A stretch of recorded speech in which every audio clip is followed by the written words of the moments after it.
Halo, selamat berjumpa kepada Bapak Ibu, saudara-saudaraku yang terkasih dalam Yesus Kristus.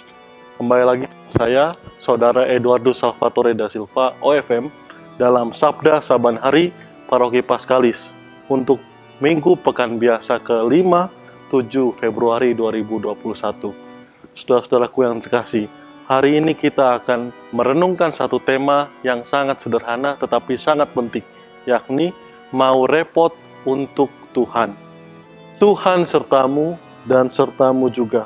Inilah Injil Yesus Kristus menurut Santo Markus. Muliakanlah Tuhan. Sekeluarnya dari rumah ibadat itu, Yesus dengan Yakobus dan Yohanes pergi ke rumah Simon dan Andreas. Ibu mertua Simon terbaring sakit demam. Mereka segera memberitahukan keadaannya kepada Yesus.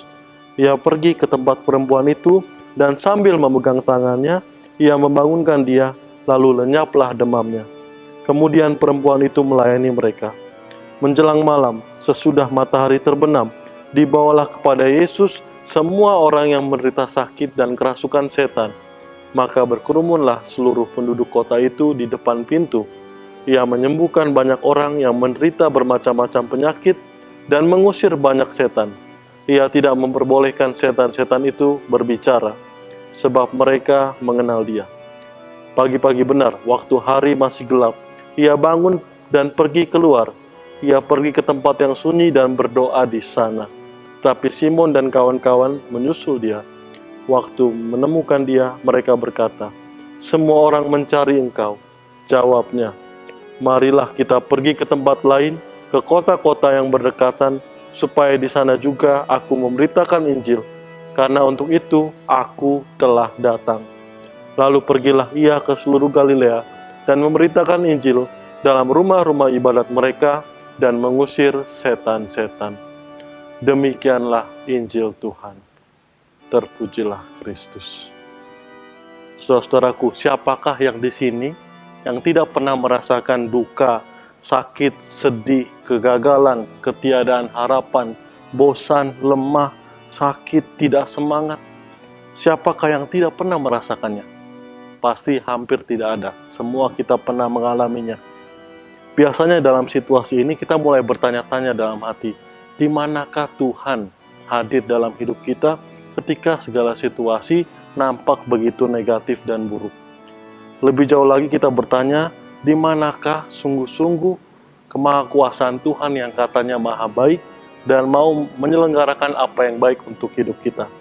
Kira-kira gambaran itu adalah perasaan yang dialami oleh sosok yang kita dengar dalam bacaan-bacaan hari ini, terutama kisah Ayub, seorang yang dikatakan sangat takwa kepada Tuhan, tetapi dalam pengalaman hidupnya, nyatanya ia mengalami banyak pengalaman negatif, sakit, kehancuran, kegagalan, segala hartanya hilang, segala anggota keluarga orang-orang yang dikasihi ternyata harus diambil daripadanya. Maka kegelisahan Ayub digambarkan dalam bacaan pertama yang kita dengar hari ini. Bila aku pergi tidur, maka yang kupikirkan, bilakah aku bangun? Tetapi malam merentang panjang dan aku dicekam oleh kegelisahan sampai dini hari. Gelisah, resah adalah gambaran dari pengalaman perjalanan iman seperti Ayub. Dan persis hari-hari ini kita mungkin sedang mengalami berbagai macam kegalauan seperti ini. Pengalaman sakit, diisolasi, tersingkir, harus menjaga jarak, ternyata juga dialami dalam kisah Injil hari ini. Saudara-saudaraku yang terkasih, ketika dikisahkan tentang mertua Petrus dalam kisah Injil hari ini, Yesus yang keletihan setelah mengajar di berbagai tempat dan rumah ibadah, malah berhadapan dengan situasi galau yang dialami anggota keluarga Petrus juga. Yesus sendiri lelah, namun dia berhadapan dengan orang yang juga mengalami sakit dan pengalaman negatif, pengalaman buruk. Oleh karena itu dia tidak tinggal diam, kendati dia juga sendiri masih merasakan kelelahan dan keletihan setelah berkarya, dia tidak berhenti dan tetap melakukan apa yang seharusnya dilakukan olehnya. Mereka semua setelah itu akhirnya disembuhkan. Mertua Petrus sembuh. Akhirnya banyak lagi sekian banyak orang untuk datang dan meminta kesembuhan dari Yesus. dan mereka semua memperoleh apa yang mereka dambakan, yakni kesembuhan di dalam Tuhan. Itu saudara-saudaraku yang terkasih.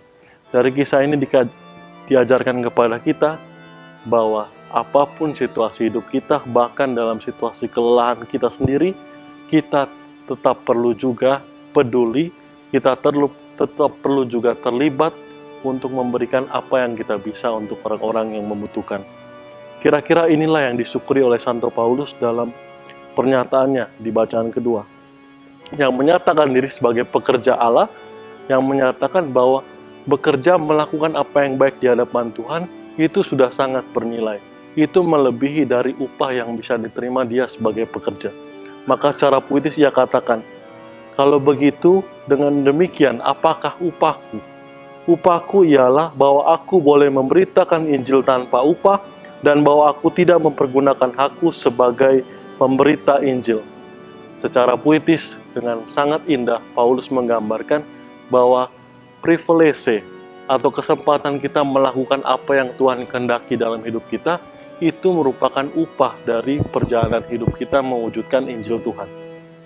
Saudara-saudaraku, ada kisah nyata dalam akhir refleksi kita hari ini, yang saya alami sendiri ketika saya terlibat dalam pastoral rumah singgah Antonius Padua di Tanah Tinggi, di paroki kita tercinta ini.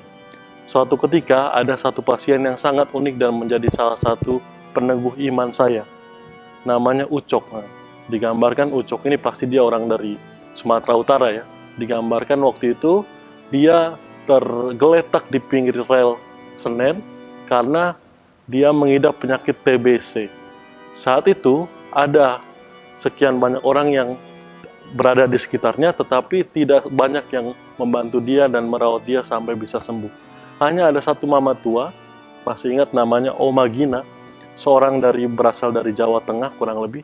Dia merasa tergerak hatinya untuk membantu Ucok sedemikian rupa sampai dia bisa beranjak pulih.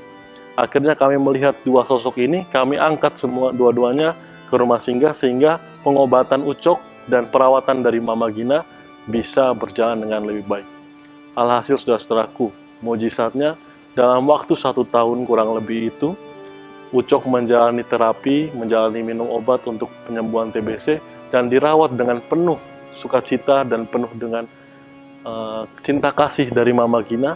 Ucok bisa sembuh. Mama Gina yang bukan siapa-siapanya Ucok, dengan rela hati, dengan tulus hati, menjalankan apa yang seharusnya dilakukan oleh seorang yang berhadapan dengan situasi orang sakit.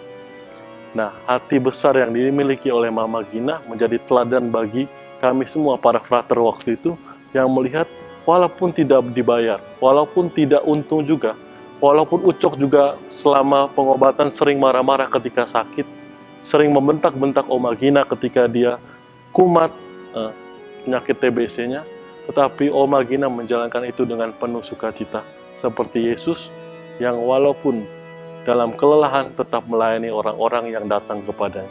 Saudara-saudaraku yang terkasih, semoga hari ini kita diteguhkan, walaupun banyak pengalaman negatif kita, semoga kita tetap berpegang untuk melakukan apa yang seharusnya kita lakukan seturut semangat Injil yang kita imani. Tuhan memberkati kita semua. Amin.